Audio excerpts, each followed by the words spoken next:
سبحانہ تعالیٰ نے صحیح دعا کرنے کی طرف توجہ دلائی. دونوں طرح کے لوگوں کی دعاؤں کا ذکر کر دیا تاکہ انسان سمجھ جائے کہ بہترین دعا کس کی ہے، جامع دعا کس کی ہے، فائدے والی دعا کس کی ہے. اور ویسے بھی ذکر کے بعد دعا کیونکہ قبول بھی ہوتی ہے، اس مناسبت سے بھی ذکر کے کثرت کے بعد دعا کرنے کا ذکر کہا گیا ہے. یعنی صرف اتنا ہی کافی نہیں کہ انسان اللہ تعالیٰ کی تعریف کرے اور حمد و ثنا کرے، بلکہ اپنی ضروریات کی چیزیں بھی مانگے، منہ کھول کر بول کر اللہ تعالیٰ کے سامنے اپنی حاجت رکھے، اپنی فریاد رکھے، اپنی ضرورت رکھے. اسی لیے ذکر اور پھر دعا. اور پھر ان لوگوں کی یہاں مذمت کی گئی کہ جن کی دعاؤں کا مرکز اور محور صرف اور صرف دنیا ہوتی ہے. وَهُمْ عَنِ الْآخِرَةِ هُمْ غَافِلُونَ، اور آخرت سے وہ غافل ہی رہتے ہیں، آخرت کے بارے میں کچھ نہیں مانگتے. یعنی ان کی دعاؤں کا جو بڑا حصہ ہے یا صرف ان کی دعائیں دنیا کے گرد گھومتی. اس معیار پر ہم سب کو بھی پرکھنا چاہیے کہ ہم سب سے زیادہ شدت کے ساتھ یا پہلی دعا کیا مانگتے ہیں. اگر ہمیں پتہ چلے کہ یہ قبولیت کا وقت ہے تو ہم سب سے پہلے کیا مانگیں گے. ہم میں سے ہر ایک کو اپنی اپنی دعاؤں کا جائزہ لینا چاہیے کہ کہیں ہم تو ان لوگوں میں شامل نہیں کہ جو صرف دنیا مانگتے ہیں، اور کیا واقعی ہمیں اپنی آخرت کی اور آخرت میں سے بھی بھلائی کے ساتھ آگ کے عذاب سے بچنے کی دعا ہمارے دل و دماغ پر ہے. تو یہاں ان لوگوں کی تعریف کی گئی ہے کہ جو ایسی دعا کرتے ہیں کہ جس میں وہ اپنی دنیا کی خیر بھی مانگتے ہیں، اپنی آخرت کی خیر بھی مانگتے ہیں، اور سب سے بڑے شر یعنی جہنم کی آگ اور جہنم کے عذاب سے بچنے کی دعا کرتے ہیں. تو اس میں دعا مانگنے کا ایک ادب اور سلیقہ بھی سکھا دیا گیا. آپ دیکھیے کہ یہاں پر صرف 3 آیتیں ہیں اور 3 آیتوں کے اندر بہت بڑا مضمون بیان کر دیا گیا. تو فرمایا فَإِذَا قَضَيْتُم مَنَاسِكَكُم، جب تم اپنے مناسک حج پورے کر چکو. حج پر بھی انسان کیوں جاتا ہے؟ اپنا فرض پورا کرنے کے لیے، عبادت کرنے کے لیے، اور انہی عبادتوں کا ایک حصہ دعا بھی ہے. یعنی ہم سب کے دل میں ہوتا ہے کہ ہم حج یا عمرے پر جائیں تو پہلا خیال کیا آتا ہے کہ وہاں جا کر دعائیں کریں گے، کیونکہ دعا بذات خود بھی عبادت ہے. تو جب تم اپنے حج کے مناسک پورے کر چکو اور سارے ریچولز تمہارے پورے ہو جائیں اور تم آرام سے بیٹھو، تو پھر یہ کہ تم اللہ سبحانہ تعالیٰ کا ذکر کرو. اور حج کے تمام مناسک کے دوران بھی ذکر کرنا چاہیے، اور جب مناسک پورے ہو جائے تو اس کے بعد بھی رک کر دعا کرنی چاہیے. جیسے آپ دیکھیں طواف کے بعد کیا کرتے ہیں، 2 رکعت پڑھتے ہیں اور پھر آپ دعائیں کرتے ہیں. اسی طرح جب آپ کی سعی ہو رہی ہوتی ہے تو اس میں بھی آپ جہاں جہاں رکتے ہیں صفا مروہ پہ پھر دعائیں کرتے ہیں، اللہ کا ذکر کرتے ہیں، اور دوران سعی بھی. اور اسی طرح باقی منا میں، عرفات میں، ہر جگہ سب سے زیادہ جو چیز کی جاتی ہے، جو عبادت کی جاتی ہے، وہ دعا کی عبادت ہے. عرفہ میں آپ دیکھیے کہ نبی صلی اللہ علیہ وسلم نے ظہر اور عصر دونوں نمازوں کو اکٹھا کر دیا، یعنی قصر پڑھی اور جمع پڑھی. یعنی گویا جو فریضہ ہے اس سے مختصر ترین وقت میں فارغ ہو کے پھر مختصر سا خطبہ دیا، اور باقی زوال شمس سے لے کر غروب شمس تک دعا ہی دعا کی. یعنی جو وقت کا ایک بہت بڑا حصہ دعائیں ہی دعائیں. اس سے بھی اندازہ کر سکتے ہیں آپ کہ دعا کی کیا اہمیت ہے ہماری زندگی میں، اور ہمیں کتنی دعائیں کرنی چاہیے. اور پھر یہ کہ نسک میں نہ صرف یہ کہ یہ چلو آتے ہیں، بلکہ جانور ذبح کرنا اور قربانی اور یہ تمام چیزیں بھی آتی ہیں. تو مراد یہ ہے کہ جب قربانی ہو جاتی ہے تو پھر ایک طرح سے حج کے تمام مناسک ادا ہو جاتے ہیں، اور اس وقت انسان اللہ کا ذکر کرے، یعنی حج سے فارغ ہونے کے بعد مراد ہے. اسی طرح جب ہم نماز سے فارغ ہو جاتے ہیں تو آخر میں ہماری سب سے اہم چیز دعا ہی ہوتی ہے. اور اس ذکر سے جو یہاں پر کہا گیا ہے اس سے مراد ایک تو منا کے دنوں کی تکبیرات ہے کہ سب سے زیادہ ذکر ان کا ہونا چاہیے، اللہ کی بڑائی بیان کرنی چاہیے. نماز کے بھی بعد سلام پھیر کر ہم سب سے پہلے کیا کہتے ہیں؟ اللہ اکبر. اسی طرح حج کے مناسک ادا کرنے کے بعد بھی اللہ اکبر. یعنی اگر اس عبادت کی ہمیں توفیق ہوئی ہے تو اس میں کسی غرور اور کسی بڑائی کی بات نہیں ہے، بلکہ ساری توفیق اللہ ہی کی دی ہوئی ہے، اور اللہ ہی کا ذکر ہے، اللہ ہی کی یاد ہے. اور اسی طرح حج کے تمام مقامات میں مسنون دعائیں پڑھنا ضروری ہے. تو علم کے ساتھ اگر انسان حج کرتا ہے تو پھر ان تمام سنتوں کو پورا بھی کرتا ہے اور پورا پورا فائدہ اٹھاتا ہے۔ اس لیے حج پر جاتے ہوئے سب کچھ سیکھ کر جانا چاہیے، دعائیں بھی یاد کر کے جانا چاہیے، اور اگر حافظہ کمزور ہو تو دعاؤں کی کتابیں ساتھ لے کے جانی چاہیے تاکہ کوئی چیز مانگنے سے رہ نہ جائے، کیونکہ نبی صلی اللہ علیہ وسلم کی دعائیں جامع ہوتی ہیں، ان میں سب کچھ ہمیں مل جاتا ہے، لہٰذا اگر وہ سب ہم مانگ لیں تو گویا ہم نے دنیا اور آخرت کی خیر مانگ لی۔ عربوں کا طریقہ یہ تھا کہ حج سے فارغ ہو کر اپنے آباء و اجداد کے کارناموں کا ذکر کرتے، ہر قبیلہ اپنے اپنے بڑے جو گزرے ہوئے شخصیتیں تھیں، جو سردار تھے، ان کا ذکر کرتے کہ انہوں نے یہ کارنامے کیے اور وہ کیے، حسب نسب پہ فخر ہوتا تھا۔ لیکن اللہ سبحانہ وتعالیٰ نے ہمیں اس سے بہتر چیز عطا کی، اور وہ کیا کہ جو اصل بڑائی کا مستحق ہے اللہ رب العزت، تم اس کو یاد کرو، کیونکہ عموماً یہ ہوتا ہے کہ جب ایک قبیلہ اپنے بڑے کا ذکر کرا، دوسرا اپنا، تیسرا اپنا، تو لوگوں کے درمیان اختلاف بھی ہوگا، جیلسی بھی ہوگی، اور سب لوگ نہیں خوش ہو سکتے۔ لیکن اللہ کا ذکر ایسی چیز ہے کہ جس پہ سب متفق بھی ہوں گے اور وہ سب کے لیے خوشی کی بات، اور آپس میں ایک یونٹی بھی اس سے قائم ہوتی ہے۔ اور پھر یہاں پر یہ بھی کہا گیا وہ اشد ذکرا، یعنی جتنا تم شدت سے باپ دادا کا ذکر کرتے تھے، اللہ کا ذکر اس سے زیادہ کرنا ہے، یعنی شدت سے مراد کثرت بھی اور شدت سے مراد توجہ بھی، یعنی اس سے بھی زیادہ بہتر انداز میں تمہیں یہ ذکر کرنا ہے۔ فَمِنَ النَّاسِ مَن يَقُولُ رَبَّنَا آتِنَا فِي الدُّنْيَا وَمَا لَهُ فِي الْآخِرَةِ مِنْ خَلَاقٍ، لوگوں میں سے کوئی ایسا ہے جو کہتا ہے اے ہمارے رب ہمیں دنیا دے دے، دنیا کی بھلائیاں دے دے، اس کے لیے آخرت کا کچھ حصہ نہیں۔ یعنی یہاں کچھ سے مراد یعنی کچھ لوگ ہیں جو یہ کرتے ہیں، اور اس دور میں مشرکین مکہ ایسا کرتے تھے کیونکہ ان کے پاس کوئی دین نہیں تھا ایکٹیو شکل میں، کہتے تو تھے ہم دین ابراہیمی پر ہیں لیکن وہ طور طریقے بھول چکے تھے، تو وہ آخرت کے تصور سے غافل تھے، آخرت کو نہیں مانتے تھے، یا آخرت کے حساب کتاب یا آخرت کی جزا سزا پر ان کا یقین نہیں تھا۔ وہ کہتے تھے وما ہی الا حیاتنا الدنیا نموت ونحیا وما یہلکنا الا الدہر، کہ ہماری زندگی بس یہ دنیا کی زندگی ہے، ہم اسی میں جیتے مرتے ہیں، اور زمانے کی جو رفتار ہوتی ہے اس کے ساتھ یعنی وقت گزر جاتا ہے، جس کا وہ مر جاتا ہے، بات ختم۔ لیکن نبی صلی اللہ علیہ وسلم نے آ کر سب سے زیادہ جس عقیدے کو انسٹل کیا وہ توحید اور آخرت پر ایمان کا تھا، اور اس طرح ان کو صرف دنیا نہیں بلکہ ہماری وہ زندگی جس میں ہمیں ہمیشہ رہنا ہے اس کی بھلائیاں مانگنے کا سبق سکھا دیا گیا۔ ابن عباس کہتے ہیں کہ کچھ عرب مواقف پہ یعنی عرفات یا حج کے مشاعر میں آتے اور کہتے اے اللہ اس سال کو بارش، خوشحالی اور اچھی اولاد کے حصول کا سال بنا دے۔ آخرت کی بہتری سے متعلق وہ کوئی دعا نہیں کرتے تھے، تو اللہ تعالیٰ نے ان کے بارے میں یہ آیت نازل فرمائی۔ امام بغوی کہتے ہیں کہ اللہ نے اس سے مشرکین مراد لیے ہیں وہ حج کے موقع پر اللہ تعالیٰ سے دنیا کے سوا کچھ نہیں مانگتے تھے، وہ کہتے تھے یا اللہ ہمیں بکریاں، اونٹ، گائے اور غلام عطا کر۔ ان کی دنیا یہی تھی۔ ایک آدمی کھڑا ہوتا اور کہتا اے میرے رب میرے باپ کا ایک بہت بڑا خیمہ تھا اور اس کے پاس بہت زیادہ مال تھا، تو مجھے بھی ویسا ہی دے جیسے اس کو دیا ہے۔ یہ طریقہ تھا ان کی دعا کرنے کا۔ قتادہ کہتے ہیں یہ ایسا بندہ ہے جس کی نیت صرف دنیا کی ہوتی ہے، یہ دنیا کے لیے خرچ کرتا ہے، اسی کے لیے عمل کرتا ہے اور اسی کے لیے تھکاوٹ اور مشقت اٹھاتا ہے، آخرت اس کے ذہن میں نہیں ہوتی، آخرت کی جزا اور آخرت کا فائدہ۔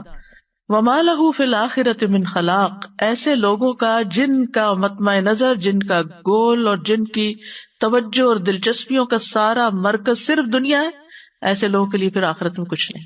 جو آخرت کو بھول کر زندگی گزار رہے ہیں یعنی غفلت میں پڑے ہوئے ہیں، پھر ان کے لیے آخرت میں کچھ نہیں ہوگا، صرف دنیا مانگتے ہیں، دنیا چاہتے ہیں، دنیا کے لیے محنت کرتے ہیں تو ان کو دنیا ہی ملے گی، اور اگر وہ دین کے کام بھی دنیا کمانے کے لیے کر رہے ہیں تو بس صرف دنیا ہی ملے گی، آخرت نہیں ملے گی۔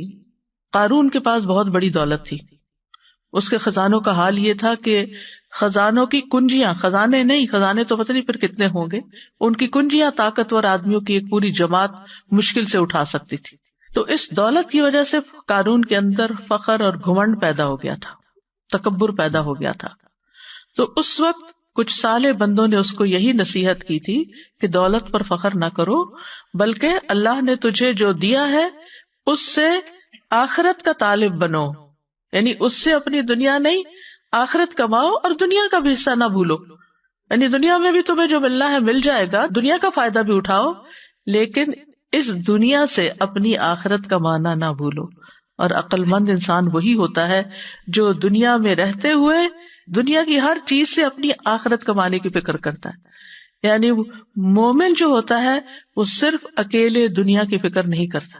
مثلاً اگر کسی کی اولاد بگڑ جاتی ہے تو وہ صرف یہ دعا نہیں کرتا کہ اللہ اس کو دنیا میں فلاں کامیابی عطا کر دے، بلکہ وہ اس کی دنیا سے زیادہ اس کی آخرت کی فکر کرتا ہے. اور جس کے سامنے آخرت نہیں ہوتی وہ صرف دنیا کی بات کرتا ہے کہ اگر یہ بچے نے پڑھا نہیں یا بچہ صحیح نہیں ہوا تو پھر اس کی دنیا خراب ہو جائے گی، اس کو کوئی پوچھے گا نہیں، اس کے کوئی کمانے کا ذریعہ نہیں ہوگا، اس کے لیے دنیا تنگ ہو جائے گی.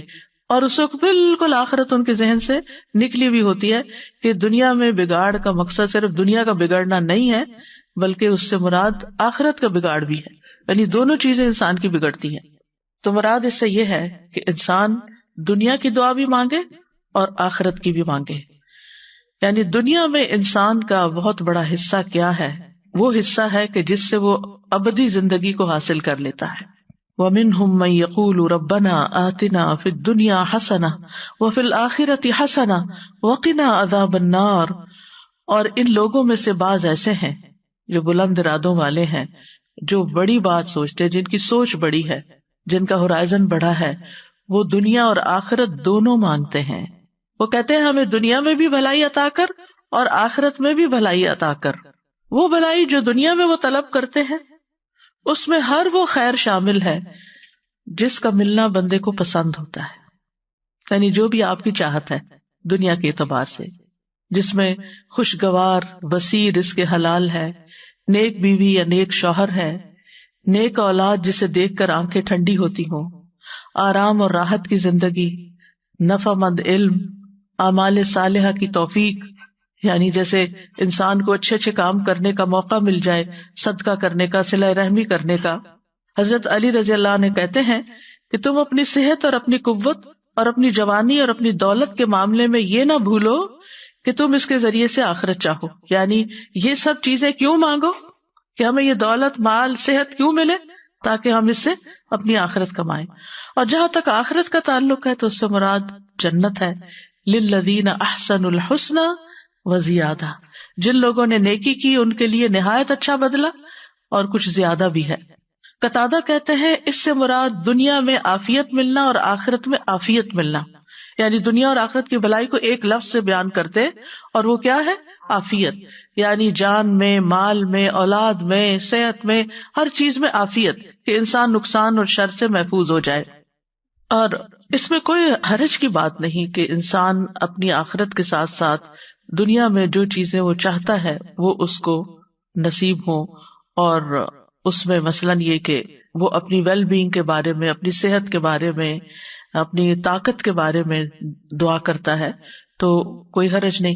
لیکن اس کے بیک آف مائنڈ ضرور یہ بات ہونی چاہیے کہ اللہ تعالیٰ جو بھی مجھے دے میں اس سے پھر اپنی آخرت کے لیے، اللہ کی رضا کے لیے زیادہ کام کر سکوں. اور پھر آپ دیکھیے کہ یعنی جب سے انسان کی موت شروع ہوتی ہے اس سے لے کر اللہ تعالیٰ کے دیدار تک جتنے بھی مرحلے ہیں اللہ تعالیٰ ان سب کو آسان کر دے. یعنی جب ہم آخرت کی بھلائی مانگے تو یہ ساری چیزیں ذہن میں ہوں کہ ہماری موت آسان ہو، ہمارا قبر کا حساب آسان ہو، ہماری قبر کی زندگی نعیم اور راحت والی ہو، ہم قبر سے اٹھے جب حشر میں تو ہمارا حشر کا اٹھنا وہ خوبصورت ہو، اس میں ہمارے اندر اطمینان ہو، کسی قسم کی کوئی گھبراہٹ نہ ہو، اللہ تعالیٰ کی رضا حاصل ہو، اور پھر رب رحیم کا قرب حاصل ہو. یہ تمام چیزیں اس میں آ جاتی ہیں. وقنا عذاب النار، اور ہمیں آگ کے عذاب سے بچا، یعنی ان اعمال سے ہماری حفاظت فرما اس دنیا میں جو ہمیں آگ کی طرف لے جانے والے ہوں، اور ہمیں بخشش عطا فرما، یعنی ہمارے گناہ جو کوتاہیاں ہو جائیں ان کو معاف کر دے تاکہ ہماری آخرت میں آگ سے چھٹکارا ہو سکے. اولئک لہم نصیب، ایسے لوگوں کو حصہ ملتا ہے کس سے؟ مما کسبوا، اس کے مطابق جو انہوں نے کمائی کی. یعنی دنیا کے لیے جو کوشش محنت کرو گے دنیا میں ملے گا، اور آخرت کے لیے جتنی کوشش محنت کرو گے وہاں ملے گا. یعنی یہ ساتھ بتا دیا گیا، دعا اپنی جگہ ہے لیکن ساتھ کوشش چاہیے. کیونکہ عام طور پر ہم ایک طرف ہو جاتے ہیں، یا صرف کوشش پہ فوکس کر دیتے ہیں یا صرف دعا پہ فوکس کرتے ہیں. اب آپ دیکھیں کہ کتنی جامع ہیں 3 آیات. ذکر سے آغاز ہوا، دنیا اور آخرت کی بھلائی کی دعا مانگنے کو کہا گیا، آگ کے عذاب سے بچنے کو کہا گیا، اور اس کے ساتھ ساتھ کوشش کی طرف توجہ دلائی گئی. اور واللہ سریع الحساب، اللہ بہت جلد حساب لینے والا ہے. یعنی اللہ سبحانہ و تعالیٰ کے لیے کچھ بھی مشکل نہیں کہ وہ سارے بندوں کے ایک ایک عمل کا حساب کر دے، ذرے ذرے کا. وَمَن يَعْمَلْ مِثْقَالَ ذَرَّةٍ خَيْرًا يَرَهُ، یعنی جہاں کوشش کی بات ہوئی تو پھر ذرے کے برابر بھی اگر کوئی نیکی کرتا ہے تو وہ اس کو دیکھ لے گا، اپنے اعمال نامے میں پا لے گا، چھوٹی سے چھوٹی نیکی بھی. اور اگر گڑبڑ کی، کوئی غلط کام کیا، چھوٹی سے چھوٹی برائی بھی وہاں نظر آ جائے گی. تو اس لیے بہت ضروری ہے کہ انسان اس دعا کو اپنی زندگی کا حصہ بنا لے. یہ بہت ہی جامع اور کامل دعا ہے جس میں دنیا اور آخرت کی ساری چیزیں آ جاتی ہیں، اور یہ دعا اس قابل ہے کہ اسے اپنی باقی دعاؤں پر ترجیح دی جائے. کل جیسے کسی نے سوال کیا تھا کہ بہت ساری دعائیں اکٹھی ہو گئی ہیں اور بہت ساری چیزیں ہو گئی ہیں تو وہ ایک اوور ویلمنگ سچویشن ہو جاتی ہے، تو پھر کیا کریں؟ ٹھیک ہے، ان چیزوں کو بھی اپنے اپنے وقت پر رکھیں، پلان کریں، لیکن اگر کم سے کم ٹائم ہے تو پھر کیا مانگ لیں؟ جامع دعا مانگ لیں جس میں دنیا اور آخرت سب کچھ کور ہو گیا، سب کچھ بیچ میں آ گیا. نبی صلی اللہ علیہ وسلم اکثر یہی دعا مانگا کرتے تھے اور اس کی ترغیب بھی دیتے تھے. یعنی آپ کی کچھ دعائیں تو مواقع کے ساتھ ساتھ ہوتی تھی، کچھ دعائیں آپ نمازوں کے بعد مانگتے تھے، لیکن کچھ دعائیں آپ بہت کثرت سے مانگتے تھے، یعنی ان کا حصہ زیادہ ہوتا تھا. قتادہ نے انس رضی اللہ عنہ سے پوچھا کہ نبی صلی اللہ علیہ وسلم کون سی دعا کثرت سے مانگا کرتے تھے؟ انس رضی اللہ عنہ نے کہا، حضرت انس کی یہ باتیں زیادہ اوتھینٹک اس لیے بھی ہیں کہ وہ آپ کے گھر میں آتے جاتے تھے اور آپ کے تمام امور اور معاملات کو ملاحظہ کرتے رہتے تھے.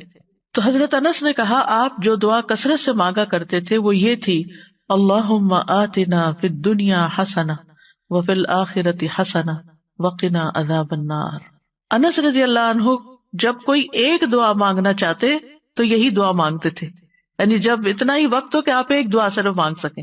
جیسے اذان اور اقامت کے بیچ میں دعا قبول ہوتی ہے، صفوں میں کھڑے ہو جاتے ہیں جب نمازی، اس وقت دعا قبول ہوتی ہے. تو پھر یہ کہ نماز شروع ہو جاتی، آپ یہ تھوڑی کہ نماز چھوڑ کے دعائیں کرنا شروع کر دیں. تو ایک چھوٹے سے وقت میں آپ فوراً ربنا آتنا فی الدنیا حسنۃ وفی الآخرۃ حسنۃ وقنا عذاب النار. اور خاص طور پر اس وقت جب انسان کو کچھ سمجھ نہیں آ رہی ہوتی، مانگوں کیا، میری بھلائی کس میں ہے، تو پھر انسان بھلائی مانگ لے، دنیا کی بھی اور آخرت کی بھی. اور یہ دنیا اور آخرت کی بھلائی کو جمع کرنے والے کلمات ہیں. انس بن مالک کہتے ہیں ان سے کہا گیا تمہارے بھائی بصرہ سے آئے ہیں، یعنی کچھ لوگ دوست وغیرہ ملنے کے لیے آئے ہیں. وہ اس وقت بصرہ کے کونے میں رہتے تھے، یعنی جس طرح آؤٹ اسکرٹس میں رہتے ہیں، تو ڈاؤن ٹاؤن سے یا سٹی سینٹر سے وہ ان کو ملنے کے لیے آئے.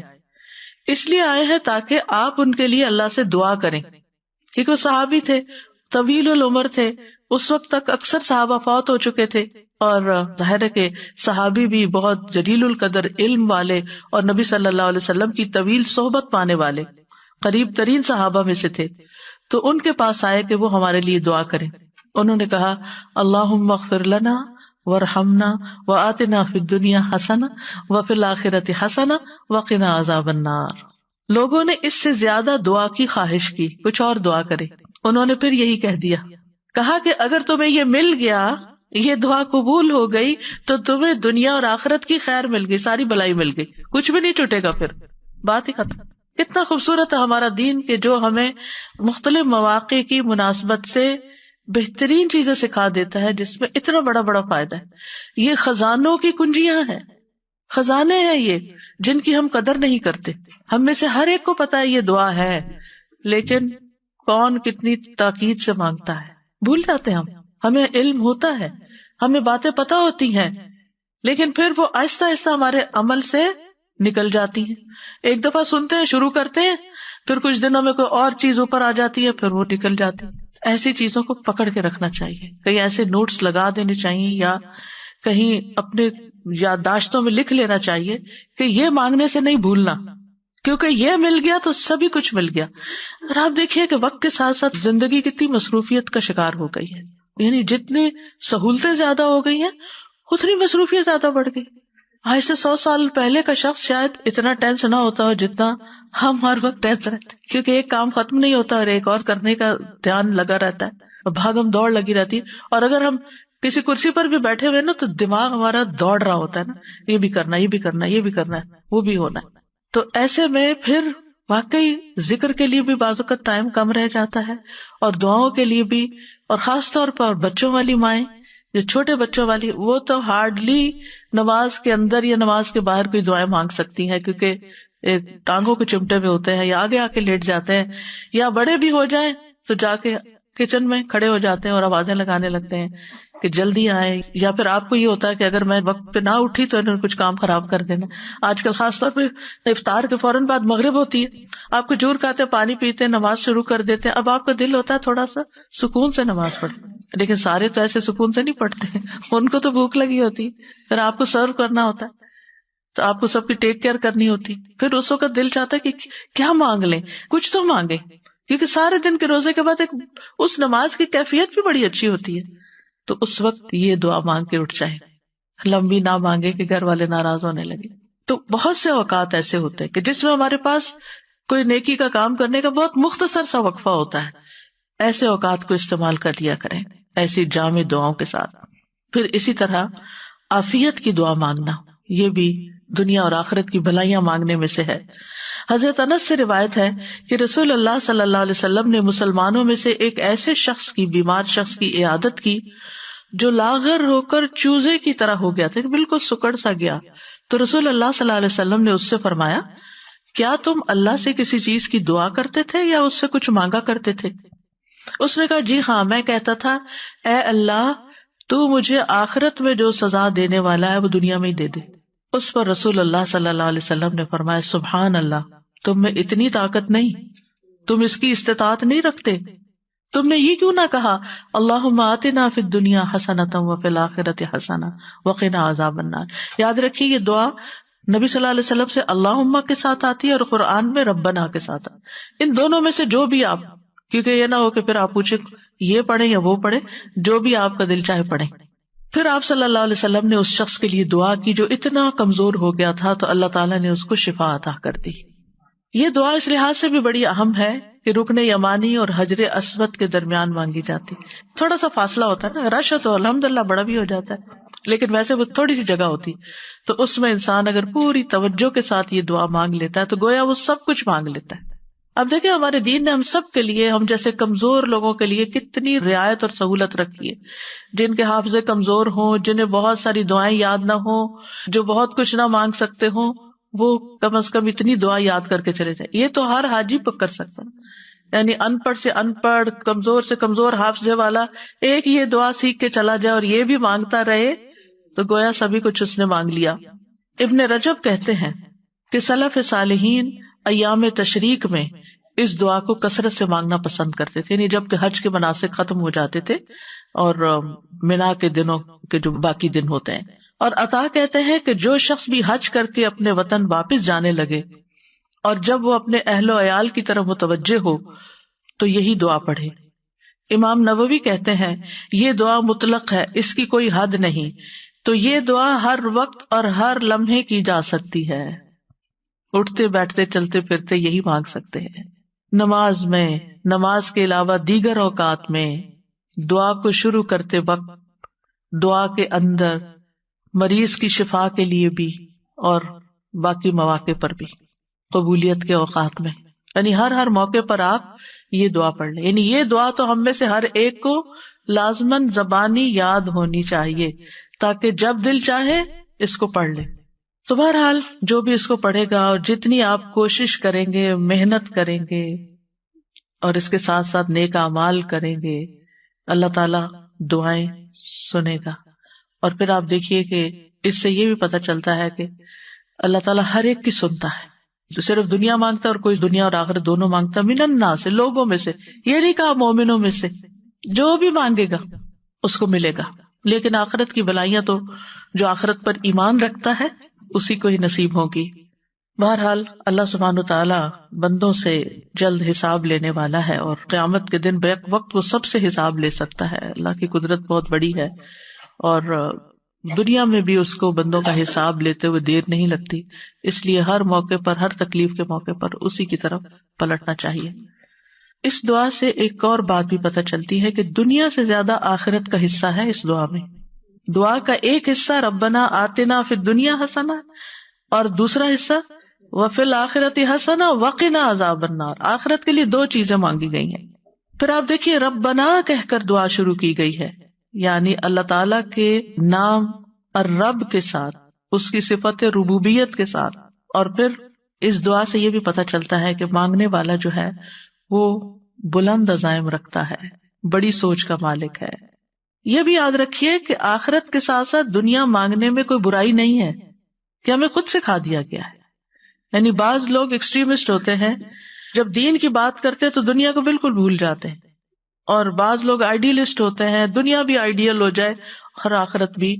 تو بات یہ ہے کہ دنیا کبھی بھی آئیڈیل نہیں ہو سکتی، دنیا تو لفظ ہی دنیا ہے، گھٹیا ہے، کم تر ہے، وہ آخرت کے مقابلے میں تو پانی کا قطرہ بھی نہیں ہے۔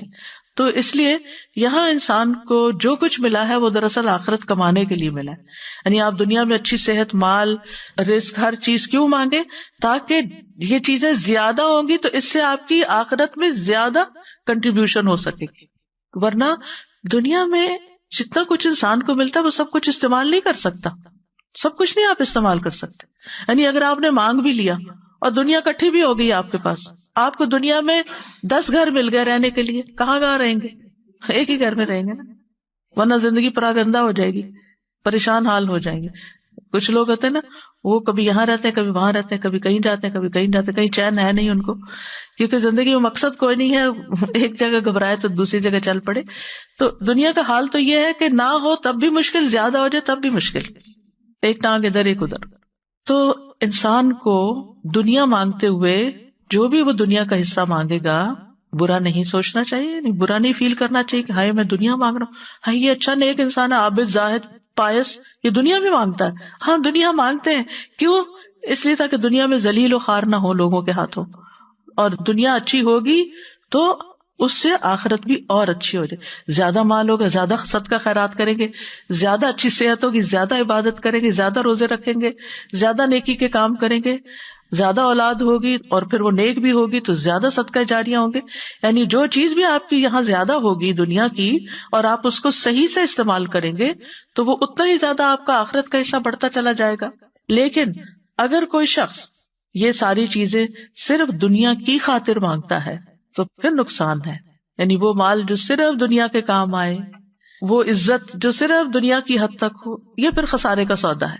اور اگر انسان اپنی دینداری کا بھی اظہار کرتا ہے لیکن اس کے پیچھے بھی نیت خراب ہے کہ اس کو عزت ملے، شہرت ملے، اس کا نام ہو، اس کو لوگ پسند کریں، لوگ اس سے محبت کریں، تو اس سے آخرت میں بھی کچھ نہیں ملنے والا۔ تو اس لیے انسان کو حسنہ مانگنی چاہیے، اور اس میں نیت پھر آخرت کمانے کی ہونی چاہیے۔ اور یہ بھی ہے کہ اپنی دعاؤں میں رغبت اور رہبت، امید اور خوف دونوں چیزیں شامل ہونی چاہیے، جیسے اس دعا کے اندر ہے۔ اور اب دیکھیے کہ قرآنی دعائیں جو ہیں وہ بڑی ہی جامع دعائیں ہیں، اور اس میں تمام مقاصد پورے ہوتے ہیں جن کی انسان اپنی دنیا اور آخرت کی فکر کرتا ہے۔ ہاں، ان آیات سے یہ پتہ ضرور چلتا ہے کہ صرف دنیا طلب کرنے کی مذمت، صرف دنیا مانگنا برا ہے، کیونکہ دنیا کو آخرت پر ترجیح نہیں دینی چاہیے۔ لیکن ہماری کمزوری یہی ہے، بل تؤثرون الحیات الدنیا والآخرۃ خیر وابقیٰ، تم دنیا کی زندگی کو ترجیح دیتے ہو، حالانکہ آخرت کہیں بہتر اور زیادہ باقی رہنے والی ہے، اور آخرت کے مقابلے میں دنیا ہے بھی بہت قلیل۔ اگر آپ نے صرف دنیا مانگی اور بہت دنیا پہ مل گئی آپ کو، پھر بھی بہت تھوڑی ہے، کیونکہ قل متاع الدنیا قلیل والآخرۃ خیر لمن اتقی، آخرت تو تقوی کے ساتھ ملے گی، اور دنیا کی متاع تو جتنی بھی مل جائے وہ کم ہی ہے، کیونکہ ختم ہونے والی ہے۔ دنیا عارضی ہے اور آخرت ہمیشگی کا گھر ہے، اور اصل زندگی آخرت ہی کی زندگی ہے۔ وما هذه الحیاۃ الدنیا الا لہو ولعب وان الدار الآخرۃ لہی الحیوان لو کانوا یعلمون، اور دنیا کی یہ زندگی نہیں مگر ایک دل لگی اور کھیل، اور بے شک آخری گھر یقیناً وہی اصل زندگی ہے۔ یعنی دنیا میں 100 سال بھی مل جائے تب بھی ختم ہو جائیں گے، لیکن آخرت میں زندگی کبھی ختم نہیں ہوگی. زندگی تو وہ ہے جو کل شروع ہوگی. یقیناً وہی اصل زندگی ہے. لو کانوا یعلمون، کاش وہ جانتے ہوتے. انسان دنیا کے تھوڑے متاع پہ خوش ہو جاتا ہے. چھوٹی سی کوئی کامیابی ملتی ہے، چھوٹی سی کوئی چیز مل جاتی، آپے سے باہر ہونے لگتا ہے، گھمنڈ کرنے لگتا ہے. لیکن دنیا کی جو بھی چیز ہے، اللہ تعالیٰ فرماتے ہیں وَمَا الْحَيَاةُ الدُّنْيَا فِي الْآخِرَةِ إِلَّا مَتَاعٌ، وہ تھوڑے سے سامان کے سوا آخرت میں کچھ بھی نہیں. یعنی دنیا میں جو کچھ کمایا اگر اس سے آخرت نہیں بنائی تو سمجھے سب فنش، ہر چیز ختم. آخرت کو چھوڑ کر صرف دنیا کو محبوب رکھنا جو ہے یہ غفلت کا باعث ہو جاتا ہے. یعنی جو شخص دنیا میں ہوتے ہوئے آخرت نہیں سوچتا وہ غافل شخص ہے، اور جو صرف دنیا چاہتا ہے اس کو آخرت میں کچھ نہیں ملتا. وَمَا لَهُ فِي الْآخِرَةِ مِنْ خَلَاقٍ. سورۃ الاسراء میں اللہ تعالیٰ فرماتے ہیں مَنْ كَانَ يُرِيدُ الْعَاجِلَةَ عَجَّلْنَا لَهُ فِيهَا مَا نَشَاءُ لِمَن نُرِيدُ ثُمَّ جَعَلْنَا لَهُ جَهَنَّمَ يَصْلَاهَا مَذْمُومًا مَدْحُورًا. جو شخص اس جلد ملنے والی دنیا کا ارادہ رکھتا ہے ہم اس کو اس میں جلدی دے دیں گے، جو چاہیں گے، سب کچھ نہیں، جتنا ہم چاہیں گے، اور جس کے لیے چاہیں گے سب کو بھی نہیں دیں گے جو بھی یہ مانگ رہے ہیں. پھر ہم نے اس کے لیے جہنم تیار کر رکھی ہے جس میں وہ داخل ہوگا مذمت کیا ہوا، دھتکارا ہوا. کیوں؟ کیونکہ اس کی ساری کوششوں، طلب تڑپ، محبت کا فوکس صرف دنیا تھی. تو دنیاوی غرض سے اگر کوئی شخص عمل کرتا ہے، نیک عمل بھی چاہے کرے، لیکن دنیا حاصل کرنے کے لیے، تو ایسے شخص کو آخرت میں کچھ حصہ نہیں ملے گا. لیکن اگر کوئی شخص آخرت کو حاصل کرنے کے لیے دنیا کے کام بھی کرتا ہے تو اس کی دنیا میں سے بھی آخرت کو حصہ مل جائے گا. لیکن محض دنیا کی خاطر نیک اعمال کرنے والے آخرت میں خسارے میں ہوں گے. اور اس کے لیے وہ حدیث ہے مشہور، ام سلمہ کہتی ہے میں نے نبی صلی اللہ علیہ وسلم سے کہا ہشام بن مغیرہ صلہ رحمی کرتا تھا، مہمانوں کی میزبانی کرتا تھا، غلاموں کو آزاد کرتا تھا، کھانا کھلاتا تھا. اگر وہ اسلام کا دور پاتا تو مسلمان بھی ہو جاتا، کیا یہ اعمال اس کو فائدہ دیں گے؟ آپ نے فرمایا نہیں، وہ تو یہ سب کچھ دنیا کے لیے دیتا تھا تاکہ دنیا میں اس کا چرچا ہو، اس کی شہرت ہو، وہ دنیا کی تعریف چاہتا تھا.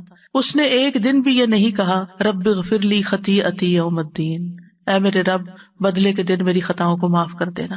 تو ہونا کیا چاہیے، اس طرح کے جتنے بھی ہم کام کریں، چیریٹی کے کام کریں، لوگوں کی خدمت، خیال رکھیں، ساتھ ہی دل میں دعا کرتے رہیں اور دل کا دھیان اس طرف رہے کہ اللہ اس کا صلہ مجھے آخرت میں عطا کرنا اور اس کے بدلے میرے گناہ معاف کر دینا. یعنی صدقہ کرنے کی ایک نیت کیا ہونی چاہیے کہ اللہ اس کے بدلے میرے گناہ معاف ہو جائیں، کیونکہ صدقہ گناہوں کی آگ کو ٹھنڈا کرتا ہے، اللہ تعالیٰ کے غضب کو ٹھنڈا کرتا ہے کہ جو بندے پہ بھڑکتا ہے گناہوں کی وجہ سے. رسول اللہ صلی اللہ علیہ وسلم نے فرمایا اس امت کو عظمت و رفعت، دین و نصرت اور زمین میں اقتدار کی خوشخبری دے دو، یعنی یہ امت بہت اوپر بھی جائے گی. سو جو ان میں سے آخرت کا عمل دنیا کے لیے کرے گا اس کا آخرت میں کوئی حصہ نہیں ہوگا. یعنی تمہیں دنیا ملے گی لیکن ایسا نہ ہو کہ آخرت والے اعمال بھی دنیا کمانے کے لیے کرنے لگو. سورۃ نازعات میں آتا ہے فَأَمَّا مَن طَغَىٰ وَآثَرَ الْحَيَاةَ الدُّنْيَا فَإِنَّ الْجَحِيمَ هِيَ الْمَأْوَىٰ.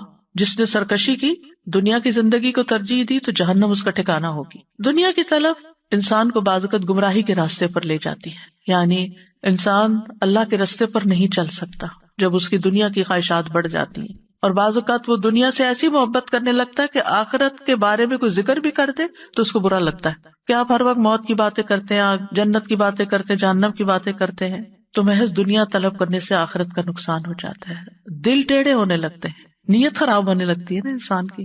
اور پھر جو لوگ دنیا سے محبت کرتے ہیں وہ بزدل ہو جاتے ہیں، ان کو موت سے ڈر لگنے لگتا ہے. چھوٹی چھوٹی پریشانی، چھوٹے چھوٹے حادثے ان کو خوف زدہ کر دیتے ہیں. یعنی چھوٹا سا بھی نقصان ہوتا ہے تو ان کے اوپر پہاڑ بن کے گرتا ہے، کیونکہ ان کو کیا ڈر لگ جاتا ہے کہ ہماری دنیا بگڑنے لگی ہے. لیکن جس شخص کو آخرت کا غم لگ جاتا ہے نا، دنیا میں اس کا کوئی بڑے سے بڑا بھی نقصان ہو تو وہ کیا سوچتا ہے، دنیا ہی تو ہے، حقیر متاع ہی تو ہے، اگر اس پہ صبر کے بدلے اللہ اس سے آخرت میں بہتر دے دے تو میں سٹل خسارے میں نہیں ہوں، میرا کچھ بھی نہیں گیا. اولاد کا نقصان ہو، جان مال، کسی بھی چیز کا، ہر چیز میں مومن کیا کہتا ہے انا للہ و انا الیہ راجعون. یہ چیز گئی ہے، ہم بھی اللہ کے ہیں، ہمیں بھی چلے جانا ہے. تو وہ اس کا غم لگا کر نہیں بیٹھ جاتا، وہ غم پالنے نہیں لگ جاتا، وہ پھر بھی اٹھتا ہے اور کچھ کرتا ہے کیونکہ اس نے بھی آگے جانا ہے. صرف جانے والوں کے غم میں روتے رہنا ہی عقل مندی نہیں، کیونکہ ہم نے بھی جانا ہے. وہ چلے گئے اپنا کما کے، ہمیں بھی کچھ کمانا ہے، تو اس وقت کو ادھر ادھر ضائع نہیں کرنا. پھر اسی طرح یہ ہے کہ دنیا کی حقیر چیزوں کے بندے نہیں بننا چاہیے. رسول اللہ صلی اللہ علیہ وسلم نے فرمایا ہلاک ہوا درہم کا بندہ، ہلاک ہوا دینار کا بندہ، ہلاک ہوا منقش چادر کا بندہ، یعنی زیب و زینت والے کپڑے کو شوق، اگر اسے مل جائے تو راضی، نہ ملے تو ناراض، اللہ سے بھی ناراض، بندوں سے بھی ناراض۔ یہ ہیں مال کے بندے، اللہ کرے یہ ہلاک ہو جائے، سر نگوں ہو کر گر پڑے، اگر اسے کانٹا چبھے تو کوئی نہ نکالے۔ نبی صلی اللہ علیہ وسلم نے ایسے بندے کے لیے بد دعا کی۔ ابن عباس کہتے ہیں اللہ نے دنیا کو 3 حصوں میں تقسیم کیا ہے، ایک حصہ مومن کے لیے، ایک حصہ منافق کے لیے اور ایک حصہ کافر کے لیے۔ وہ کہتے ہیں مومن آخرت کے لیے زیادہ راہ لیتا ہے، یعنی مومن جتنی دنیا اس کے پاس زیادہ آتی ہے اتنی وہ آخرت بنا لیتا ہے۔ منافق اس دنیا سے دنیا کی زینت اختیار کرتا ہے، یعنی منافق کے پاس جب مال و دولت آتا ہے تو وہ کیا سوچنے لگتا ہے، اور زیادہ گھر کی ڈیکوریشن کیسے کر لوں، اور زیادہ لباس مہنگا کیسے خریدوں، یعنی وہ اپنے مال کا ایک بڑا حصہ صرف دنیا کی زیب و زینت میں ہی لگاتا چلا جاتا ہے۔ اور کافر خوب عیش کرتا ہے، بس دنیا اس کے لیے عیش و عشرت کا مقام ہے، دنیا اس لیے کماتا ہے تاکہ دنیا میں عیش کر سکے۔ اور آپ اپنے آگے پیچھے دائیں بائیں ہر طرف دیکھتے ہیں کہ لوگ بہت سا کام، بہت سی محنت کیوں کرتے ہیں، تاکہ ایک لگژوریس لائف گزار سکیں۔ لگژوریس لائف ایک ہوتی ضرورت کی زندگی کہ اللہ تعالیٰ مشکل سے بچا کے آسانی والی زندگی دے تاکہ انسان اپنی عبادت، اپنے کام، اپنے سارا کچھ اچھے سے کر سکے، اور ایک ہے عیش و عشرت والی زندگی کہ زیادہ کام ہو تاکہ زیادہ عیش و عشرت ہو۔ اور یہی وجہ ہے کہ آپ دیکھیں کہ ایسے لوگوں کا جو آخرت سے غافل ہو کر جیتے ہیں، ان کے مال کا بڑا حصہ کہاں جاتا ہے؟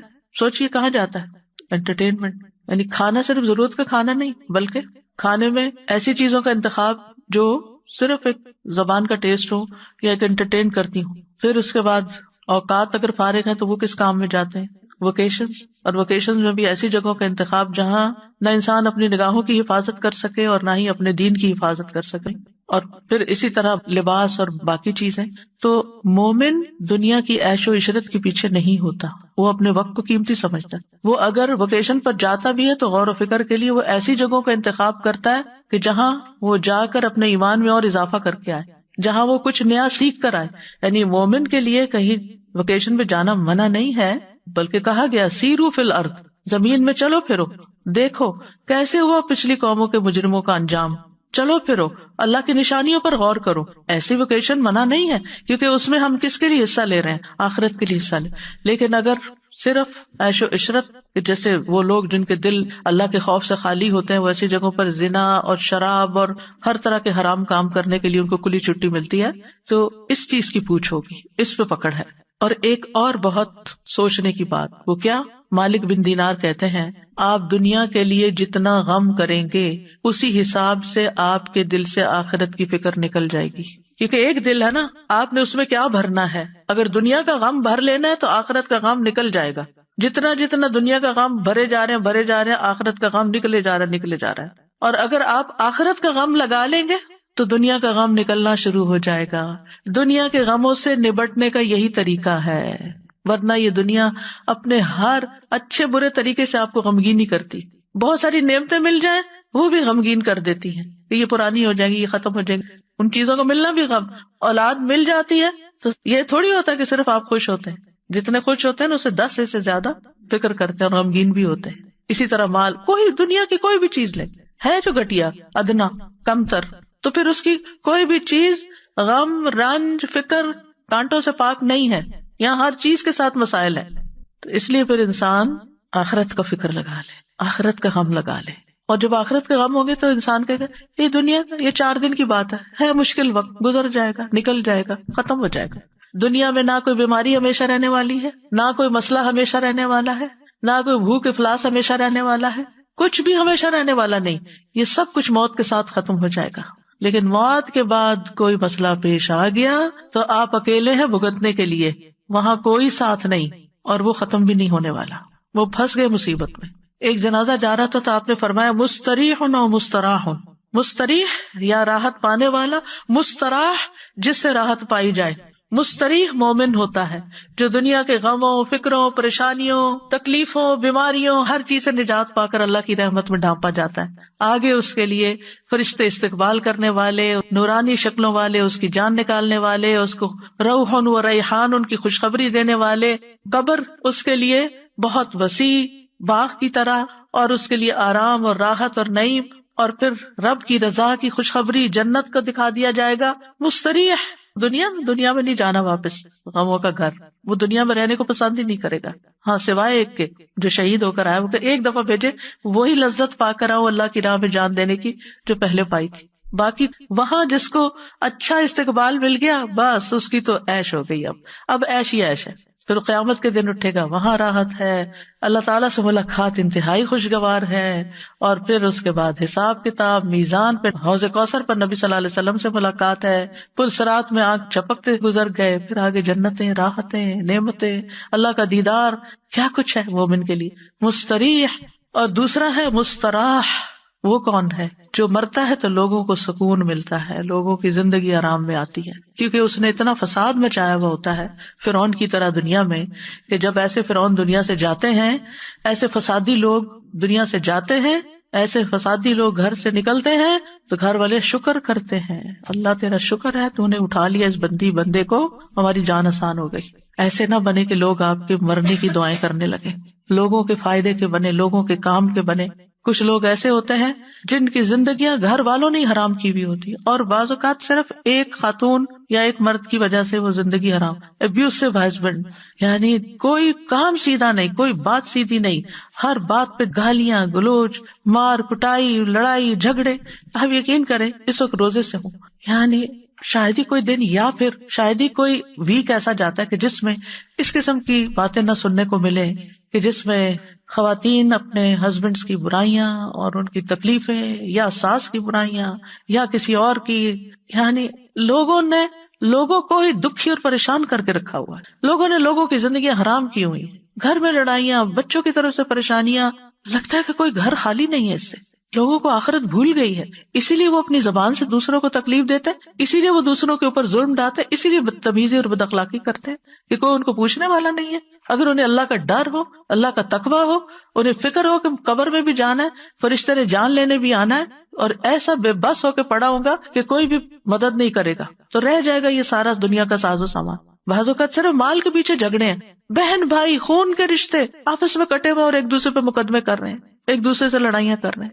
یعنی حد ہی ہو گئی ہے فتنے فساد کی کہ آپ جدھر نظر اٹھا کے دیکھتے جس بندے کے پاس بیٹھتے ہیں وہیں کوئی نہ کوئی ایسے ظلم کی داستانیں ہیں. ہم کدھر کو جا رہے ہیں؟ ہم کیا کر رہے ہیں؟ ہمیں اپنی آخرت بھولی ہوئی ہے، اس لیے یہ سب کچھ ہے. چھوٹے سے دنیا کے حقیر مال و متاع کے لیے آپس کی لڑائیاں ہو رہی ہیں. تو بہرحال جو دنیا کا غم لگاتا ہے وہ آخرت سے غافل ہو جاتا ہے، اور جو آخرت کا غم لگاتا ہے وہ دنیا کے غم سے آزاد ہو جاتا ہے. اور خاص طور پر جو ہی موت آتی ہے مستریح. اس لیے مومن جو ہے وہ موت کی تیاری کرتا ہے، فکر کرتا ہے کہ وہاں پریشانی نہ ہو، لیکن اس کو ایک پل خوشی بھی اندر سے ہوتی ہے کہ جانے سے فائدہ ہی ہے اگر اللہ تعالیٰ لے جاتا ہے. لیکن جو شخص دنیا سے محبت کرتا ہے اس کو دنیا چھوڑنے کا بھی بڑا غم ہے کہ میں دنیا چھوڑ آیا. وہ جس کو میں نے دن رات کمایا، وہ میرے کاروبار، وہ میرے بزنس، وہ میری جابیں، وہ میرے مال، وہ میرا بینک بیلنس، وہ کدھر گیا سب کچھ. یعنی ایک وہ شخص ہے جس کو ڈاکٹر کہتے ہیں بس آپ کے پاس 2 مہینے ہیں، اور اس نے اپنی آخرت کے لیے تیاری کی ہوتی ہے، تو وہ سکون سے ان 2 ماہ کو گزارتا ہے اللہ کا ذکر کرتے، اللہ کا یاد کرتے ہوئے. اور ایک وہ شخص ہے جس نے صرف دنیا میں اپنا سب کچھ لگایا ہوتا ہے، جب اس کو موت کی خوشخبری کوئی دے دیتا ہے کہ اب تو آپ کے پاس گنے چنے دن ہیں، تو اس کو یہ غم پھر بھی کم ہوتا ہے کہ آگے کیا ہونا ہے میرے ساتھ. اس کو پھر یہ غم ہوتا ہے کہ میرے پیچھے اس مال کا کیا ہوگا، ہائے افسوس میں اس سے فائدہ نہ اٹھا سکا، جس کے لیے میں نے چوری کی، ڈاکے ڈالے، لوگوں کے مال غصب کیے، حرام کھایا، اور ظلم اور زیادتی کے ساتھ میں نے اپنی زندگی گزاری. تو اس لیے ابھی وقت اور مہلت ہے ہمارے پاس، ہم اپنے رویوں کو ٹھیک کر لیں، ہم صبر سے کام لیں، ہم اپنے اخلاق کو اچھا کر لیں، اور ہم اپنی آخرت کو کسی قیمت پر نہ جانے دیں. جو ہمارا حصہ نہیں بنتا، جو ہمارا مال نہیں، اس کے اوپر ہم نظر ہی نہ رکھیں. ظلم اور زیادتی کے ساتھ کسی کا مال ہتھیانے کی کوشش نہ کریں، جھوٹ بول کر کسی سے کچھ حاصل نہ کریں، اور اگر سچ بول کر اپنا بھی کچھ جاتا ہے تو جو رزق آپ کی قسمت میں ہے وہ آپ کے پاس آئے گا. مومن کا یہ یقین ہوتا ہے کہ موت اس وقت تک نہیں آئے گی جب تک میں اپنا رزق پورا نہیں کر لوں. تو بہرحال ہمیں یہ دعا کرتے رہنا چاہیے کہ اللہ دنیا میں بھی اچھا دے، آخرت میں بھی اچھا دے، دونوں جگہ ہماری بھلائی ہو، لیکن آخرت مقصد اول اور دنیا مقصد ثانی ہو. یعنی ترتیب یہ ہو، یعنی اللہ کی رضا، آخرت کا ثواب، اور اس کے ساتھ ساتھ دنیا میں بھی ایک اچھی عزت والی زندگی ہو، آرام والی زندگی ہو کہ جس میں انسان کو فائدہ ہو. اب یہ جو حسنہ ہے نا، تو بعض اوقات ہم سمجھتے ہیں کہ حسنہ سے مراد صرف نعمتوں کا ملنا ہے نا. ہاں اس کے ساتھ اللہ کی اطاعت کی توفیق ہونا، یہ بہت بڑی حسنہ ہے. مثلاً آپ اپنے والدین کے خدمت گزار ہیں، ان کے فرما بردار ہیں، آپ اپنے گھر میں ایک امن سکون قائم کیے ہوئے ہیں، آپ اپنے شوہر کے مددگار ہیں، آپ اپنے بچوں کی خدمت کرتے ہیں اور خوش دلی سے. یاد رکھیں یہ کام سب کو کرنے پڑتے ہیں کسی نہ کسی درجے میں، تھوڑا یا زیادہ، لیکن ایک وہ ہے جو خوشی سے کرتا ہے، اجر کی نیت سے کرتا ہے، اور ایک وہ ہے جو مارے بندے کرتا ہے اور کر کے ضائع کرتا ہے. کام کر کے تھک گئے، 4 سنائیے اس کو، 4 سنائیے اس کو، سب ضائع، کوئی فائدہ نہ ہوا. تو یہ حسنہ کیا ہے کہ آپ کو اخلاق حسنہ نصیب ہو. جب ہم مانگتے ہیں ربنا آتنا فی الدنیا حسنہ، ساری بلائی اچھا اخلاق دے اللہ، تاکہ ہم تھکے بھی تو تیری خاطر صبر کریں، ہمیں کوئی تکلیف پہنچے تو تیری خاطر صبر کر جائے، فوراً چنک کے جواب نہ دیں. بعض لوگ ہوتے اتنی سی بات برداشت نہیں کرتے، ذرا سی بات برداشت نہیں کرتے، کسی نے ذرا سا کچھ کہہ دیا فوراً پلٹ کے جواب، اور ایسا جواب کے پہلے سے بھی زیادہ دوسرے کا دل جلا دیا. تو ان عادتوں پر بھی قابو پانے کی ضرورت ہے. آپ دیکھیے ماچس کی جو تیلی ہوتی ہے وہ کتنی چھوٹی سی ہوتی ہے لیکن کتنے بڑے بڑے فساد کر جاتی ہے. بعض اوقات انسان کے منہ سے نکلی ہوئی چھوٹی سی بات ہوتی ہے لیکن ایسی آگ لگاتی ہے دوسروں کو کہ ہر چیز ہی جل کے رہ جاتی ہے، گھر برباد ہو جاتے ہیں، طلاقیں ہو جاتی ہیں، گھر ٹوٹ جاتے ہیں ایسی ہی چھوٹی سی تیلی لگانے سے. تو اگر اللہ نے آپ کو بولنے کی طاقت دی ہے تو اس کو صحیح سے استعمال کریں. اور پھر آپ دیکھیے کہ جب انسان اپنی آخرت کی فکر کرتا ہے نا تو اس کی دنیا خود ہی سنورنے لگتی ہے. جو اللہ کی رضا چاہتا ہے پھر اس کے حالات درست ہونے لگتے ہیں، کیونکہ وہ اللہ کے لیے صبر کر لے گا، وہ اللہ کے لیے کسی کی مدد کر دے گا، وہ اللہ کے لیے ہر کام کرنے کو تیار ہو جائے. اور جو خیر بانٹتا ہے خیر پلٹ پلٹ کے اس کی طرف آتی ہے. تو آپ دیکھیے کہ اگر انسان اللہ کی رضا کے لیے اور آخرت کی کامیابی کے لیے مثلا دنیا میں عبادت کرتا ہے، استغفار کرتا ہے کہ اس کے گناہ معاف ہو جائیں، تو اس کے بدلے میں دنیا میں بھی بھلائی ملے گی، دنیا کا رزق بھی ملے گا، اولاد بھی ملے گی اور باقی چیزیں بھی پائے گا. اور اگر کوئی دین کو چھوڑ کر صرف دنیاوی مادی نعمتوں کو دنیا سمجھتا ہے تو وہ ساری چیزیں حسنہ میں نہیں آتی. یعنی پھر وہ ملی آپ کو تو آپ کے لیے شر بھی ہو سکتی، الا یہ کہ وہ خیر کے کاموں میں لگے. یعنی مثلاً اگر آپ صرف استغفار کرتے ہیں دنیا حاصل کرنے کے لیے اور آخرت کا کوئی ارادہ نہیں، تو ہو سکتا ہے کچھ دنیا مل جائے آپ کو کہ آپ کے گناہ معاف ہو، دنیا مل گئی، لیکن آگے والی چیز کہاں گئی؟ تو چاہے استغفار کرنے والے کوئی بھی کام کرنے والے ہوں تو لازماً اس کے نتائج کو ضرور دیکھیں جو اللہ تعالیٰ نے ہمیں بتائے ہیں. بہرحال کہنے کا مطلب یہ ہے کہ جب دنیا کی بھلائیاں مانگیں تو دنیاوی اغراض غالب نہیں ہونے چاہیے. امام غزالی کہتے ہیں اگر انسان کی نیت میں دنیاوی مقصد غالب ہے یعنی کسی بھی کام کے لیے تو اس کا کوئی اجر نہیں ہوگا آخرت میں، اور اگر دینی مقصد غالب ہے تو اسی حساب سے اس کو اجر ملے گا جتنی نیت تھی اس کی اللہ سے پانے کی. یعنی عبادات میں جیسے روزہ ہے تو صرف اس لیے نہیں رکھے کہ صحت اچھی ہو جائے گی روزے رکھ لیتے ہیں، نماز ہے اس لیے نہیں کہ اچھا 2 تراویح کھڑے ہو کے پڑھتی ہوں تو زیادہ کیلوریز برن ہوں گی، یہ نہیں دل میں ہونا چاہیے. اگر خیال آ بھی گیا تو فوراً جھٹکے اور کہ نہیں قوموا للہ قانتین. تو اگر اللہ کی عبادت اور اطاعت میں اللہ کی رضا حاصل کرنے کا غلبہ ہے یعنی وہ اجر پانے کا زیادہ ہے تو ہی اجر ملے گا، ورنہ ظاہر. مثلاً حجاج کے لیے اجازت ہے کہ وہاں پر بزنس بھی کر لیں، لیس علیکم جناح ان تبتغوا فضلا من ربکم. حج کے لیے جا رہے ہو اگر کچھ خرید و فروخت کرنی ہے تو کر سکتے ہو، ایسا منع نہیں ہے. یعنی بعض لوگ بازار جانے کو انتہائی کنڈیم کرتے ہیں، ایسا نہیں ہے، آپ جا سکتے، آپ میں ہمت ہے تو آپ جائیں، آپ کو وقت ملا تو آپ جائیں. آپ اگر کچھ خریدتے ہیں کچھ یہاں سے لے جاتے ہیں سیل کرنے کے لیے، سیل کر کے کچھ نفع کما کے اس سے کچھ اپنے خرچ پورے کرتے، کوئی منع نہیں. لیکن اگر آپ جاتے ہی صرف اس نیت کے لیے ہیں، آپ کہتے ہیں مجھے اپنا بزنس کرنا اور میں حج بھی کر لوں گا، تو یہ نہیں ہونا چاہیے. ٹھیک ہے نا. یعنی عبادت کے جو دنیاوی فائدے ہیں وہ ہمارا مقصد اول نہیں ہونا چاہیے، وہ مقصد ثانی ہونا چاہیے. ایمان والوں کے لیے تو ہر عمل کے نتیجے میں دنیا اور آخرت دونوں کی خیر آتی ہے. ایمان والوں کو یہ فائدہ نصیب ہوتا ہے. وقیل للذین اتقوا ماذا انزل ربکم قالوا خیرا للذین احسنوا فی ہذہ الدنیا حسنہ للذین احسنوا فی ہذہ الدنیا حسنہ وَلَدَارُ الْآخِرَةِ خَيْرٌ وَلَنِعْمَ دَارُ الْمُتَّقِينَ. جنہوں نے تقوی اختیار کیا ان سے کہا گیا تمہارے رب نے کیا نازل فرمایا؟ تو انہوں نے کہا بہترین بات ان لوگوں کے لیے جنہوں نے بھلائی کی، اس دنیا میں بڑی بھلائی ہے اور آخرت کا گھر تو بہت بہتر ہے، اور یقیناً تقوی والوں کے لیے اچھا گھر ہے یعنی آخرت کا گھر. اللہ کے دوستوں کے لیے دنیا اور آخرت دونوں کی خوشخبریاں ہوتی ہیں. الا ان اولیاء اللہ لا خوف علیہم ولا هم یحزنون. سنو اللہ کے دوستوں کو نہ کچھ خوف ہوگا نہ غمگین ہوں گے. کون ہے اللہ کے دوست؟ الذین آمنوا وکانوا یتقون، وہ جو ایمان لائے اور وہ تقوی اختیار کرتے ہیں. لہم البشری فی الحیاۃ الدنیا، ان کے لیے دنیا کی زندگی میں بھی خوشخبری ہے. وفی الآخرہ، آخرت میں بھی خوشخبریاں ہیں. لا تبدیل لکلمات اللہ، اللہ کی باتیں نہیں بدلتی، اللہ کی باتیں بالکل سچی ہیں. ذالک هو الفوز العظیم، یہ ہے عظیم الشان کامیابی، یہ سب سے بڑی کامیابی، اور یہ مومن کو ہی ملتی ہے، کیونکہ مومن کے لیے دنیا کی نعمتیں حرام تھوڑی ہیں. قل من حرم زینۃ اللہ التی اخرج لعبادہ والطیبات من الرزق قل ہی للذین آمنوا فی الحیاۃ الدنیا خالصۃ یوم القیامہ. کہہ دیجیے اللہ کی وہ زینت جو اس نے اپنے بندوں کے لیے پیدا کی اور رزق میں سے پاکیزہ چیزیں کس نے حرام کی. کہہ دیجیے یہ چیزیں دنیا کی زندگی میں ان لوگوں کے لیے جو ایمان لائے، اور قیامت کے دن بھی خالصتاً ان کے لیے ہوں گی. اور پھر آپ دیکھیں کہ جب یہ دونوں دعائیں آپ مانگتے ہیں تو اللہ تعالیٰ دونوں ہی قبول کرتا ہے. جابر کہتے ہیں رضی اللہ عنہ، میں نے نبی صلی اللہ علیہ وسلم سے سنا، آپ فرماتے تھے رات میں ایک گھڑی ایسی ہے جو مسلمان بندہ اس کو پا لیتا ہے، اس میں وہ دنیا اور آخرت کی کسی بھی خیر کا سوال کرتا ہے، اللہ تعالیٰ وہ بھلائی اس کو ضرور عطا کر دیتا ہے. اس لیے رات کو جب سائڈ بدلے کچھ نہ کچھ مانگ لیا کریں، کیا پتہ یہی وہ گھڑی ہو. تہجد کے لیے اٹھیں پھر دعائیں مانگیں، یعنی اللہ سے اچھی امید رکھ کر دنیا اور آخرت دونوں ہی. پھر اسی طرح آپ دیکھیں کہ کسی کو خالی دنیا کی دعا دینا منع نہیں، زیادہ بہتر ہے کہ آپ اس طرح دعا دیا کریں اللہ تعالیٰ آپ کو دنیا اور آخرت کی تمام بھلائیاں عطا کرے. اور یہ اسی دعا کا ترجمہ ہے بیسیکلی، ٹھیک ہے. لیکن جب آپ دنیا کی بھی بھلائی کی کسی کو دعا دینا تو اس سے مقصد یہی ہو کہ یہ نعمتیں اس کو جو ملے اس سے ہی اپنی آخرت کما لے. یہ ٹولز ہیں آخرت کے لیے.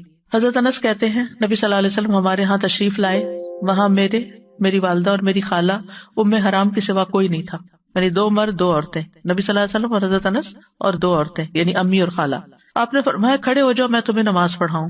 فرض نماز کے وقت کے علاوہ کی نماز تھی، یہ نفل نماز سے، تو آپ نے جماعت سے نماز پڑھائی ہوگی جیسے آج کل ہم تراویح پڑھتے ہیں، اور کچھ لوگ جماعت مسجد میں پڑھ کے آ جاتے ہیں گھر اور پھر گھر تراویح پڑھ لیتے ہیں، ایسا بھی کیا جا سکتا ہے. پھر آپ صلی اللہ علیہ وسلم نے ہمارے سب گھر والوں کے لیے دنیا اور آخرت کی تمام بھلائیوں کی دعا کی. یہ آپ کی سنت، آپ کا طریقہ ہے نا. کسی کے گھر جائیں تو اس گھر میں آپ اس طرح نماز بھی پڑھ سکتے ہیں اور گھر والوں کو دعا بھی دے سکتے ہیں. اس کے بعد میری ماں کہنے لگی اللہ کے رسول صلی اللہ علیہ وسلم یہ آپ کا چھوٹا سا خدمت گزار ہے، اس کے لیے خصوصی دعا کریں، یعنی حضرت انس. تو آپ نے میرے لیے ہر بھلائی کی دعا کی. میرے لیے آپ نے جو دعا کی اس کے آخر میں یہ تھا اللہم اکثر مالہ و ولدہ و بارک لہ فیہ، اے اللہ اس کا مال اور اس کی اولاد زیادہ کر اور اس کے لیے ان میں برکت ڈال دے. یعنی صرف دنیا کی یہ 2-3 چیزیں مانگی. تو یہ دعا دینے کا طریقہ بھی آنا چاہیے، یعنی دوسروں کو ہم سب سے بہترین تحفہ جو دے سکتے ہیں وہ دعا کا تحفہ ہے، اور دل سے دینی چاہیے، صرف تکلفاً اور رسماً نہیں ہونی چاہیے.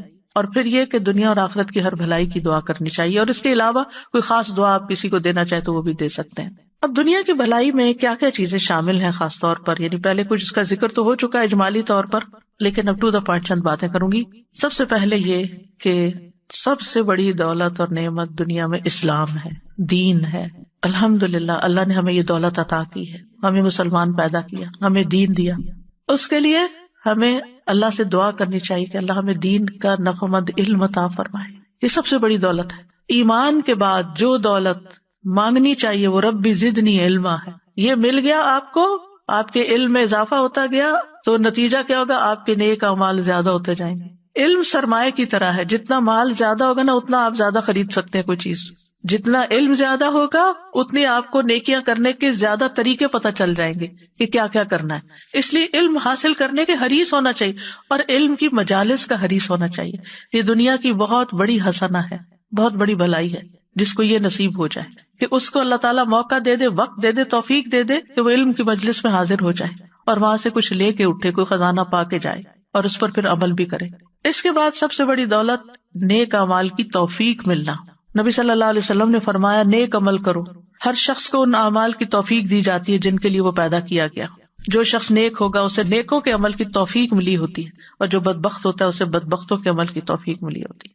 آپ دیکھیں بہت سے لوگ علم رکھتے ہیں مگر عمل کوئی نہیں کرتے، باتیں بہت کرتے ہیں لیکن جب عمل کا وقت آتا ہے انہیں سمجھ ہی نہیں آتی انہوں نے کیا کرنا. تو اس لیے حکمت مانگنی چاہیے کہ اللہ ہمیں رائٹ ٹائم پہ رائٹ ڈیسیژن کرنے کی توفیق عطا کر کہ کس وقت کرنا کیا ہے، ہمیں اپرچونٹیز اویل کرنے کی توفیق دے. کیونکہ بعض اوقات ہمارے گھر کے سامنے دریا بہ رہا ہوتا ہے اور ہم پیاسے بیٹھے ہوتے ہیں کیونکہ ہمیں توفیق نہیں ہوتی، ہمیں سمجھ نہیں آ رہی ہوتی کہ یہ بھی خزانہ ہے. پھر آپ صلی اللہ علیہ وسلم نے یہ آیت بھی تلاوت کی، فَأَمَّا مَنْ أَعْطَى وَاتَّقَى وَصَدَّقَ بِالْحُسْنَى فَسَنُيَسِّرُهُ لِلْيُسْرَى۔ پھر یہ ہے کہ انسان اچھے علم پر عمل کے ساتھ ساتھ، توفیق مانگنے کے ساتھ ساتھ، ہر کام میں اللہ کی مرضی کو تلاش کرے، اس کے مطابق زندگی بسر کرے۔ فرمایا افمن اتبع رضوان اللہ کمن باء بسخط من اللہ ومأواہ جہنم وبئس المصیر ہم درجات عند اللہ واللہ بصیر بما یعملون۔ آل عمران 162 اور 3۔ کیا وہ شخص جو اللہ کی رضا کے پیچھے چلا اس شخص جیسا ہے جو اللہ کی طرف سے کوئی ناراضگی لے کے لوٹا، جس کا ٹھکانہ جہنم ہے اور وہ برا ٹھکانہ ہے؟ یہ لوگ اللہ کے نزدیک مختلف درجات میں ہیں اور اللہ خوب دیکھنے والا ہے جو وہ کر رہے ہیں۔ پھر نعمتوں کو صحیح استعمال کرنے کی توفیق مانگنا کہ اللہ جو تو نے دیا ہے اس کو مجھے اچھی طرح برتنا بھی نصیب فرما، کیونکہ کچھ لوگوں کے پاس بہت کچھ ہوتا ہے، انہیں سمجھ ہی نہیں آتی وہ کہاں خرچ کریں، وہ ادھر ادھر پھینکتے رہتے ہیں، فضول چیزوں پہ خرچ کرتے رہتے ہیں، گھر میں بیکار کی چیزیں خرید کر لے آتے ہیں جسے کوئی استعمال نہیں کرتا، ردی کی ٹوکری میں جاتی ہیں یا ایسی جگہ پر جہاں کوئی بھی ان کا خریدار نہیں ہوتا۔ مطلب کیا ہے؟ مطلب یہ کہ پھر سمجھ نہیں ہے نا، عقل نہیں ہے۔ تو نعمتوں کو صحیح استعمال کرنے کی توفیق ملنا بھی حسنہ ہے۔ تندرستی، وقت کا صحیح استعمال، لمحے لمحے کا صحیح استعمال، صرف ٹک ٹاک پر ہی نہیں بیٹھے رہیں کہ ایک کے بعد ایک چیز دیکھتے رہیں، انجوائے کرتے رہیں، صرف سیاست کے اوپر ہی باتیں نہ کرتے رہیں۔ افسوس یہ کہ آج کل اچھے بھلے عقل مند مسلمان جو قرآن پڑھے ہوئے ہیں، دین جانتے ہیں، وہ رمضان کی رحمتوں اور برکتوں سے فائدہ اٹھانے کی بجائے اپنی شخصیت پرستی میں مبتلا ہو کر اپنی شخصیتوں کے ترانے پڑھ رہے ہیں یا مخالفوں پر سچے جھوٹے الزام لگا رہے ہیں۔ کیا کما رہے ہیں؟ سوچو کیا کما رہے ہو؟ آپ کی ان باتوں سے کیا آپ کی تقدیر بدل جائے گی؟ کیا بنے گا آپ کا؟ کس قدر خسارے میں ہیں ہم؟ یہ لمحات، یہ گھڑیاں، کوئی ہم نے گارنٹی لے رکھی ہے کہ اگلے سال ہمیں ملیں گی؟ خبروں پہ خبریں، تبصروں پہ تبصرے، باتوں پہ باتیں، نتیجہ کیا ہے؟ آج سے 1 سال پہلے آج کے دن جو خبریں تھی مشہور، کچھ یاد ہے آپ کو؟ کچھ بھی یاد نہیں۔ اس کا آپ کی زندگی پہ کیا اثر پڑا؟ اور اگر پڑا بھی، اگر کووڈ کی خبریں تھی کوئی اور پڑا بھی، تو آپ نے بٹ رہے ہیں نا اکیلے، کسی اور کو کیا اس سے؟ تو شخصیتوں پر باتیں کرنے اور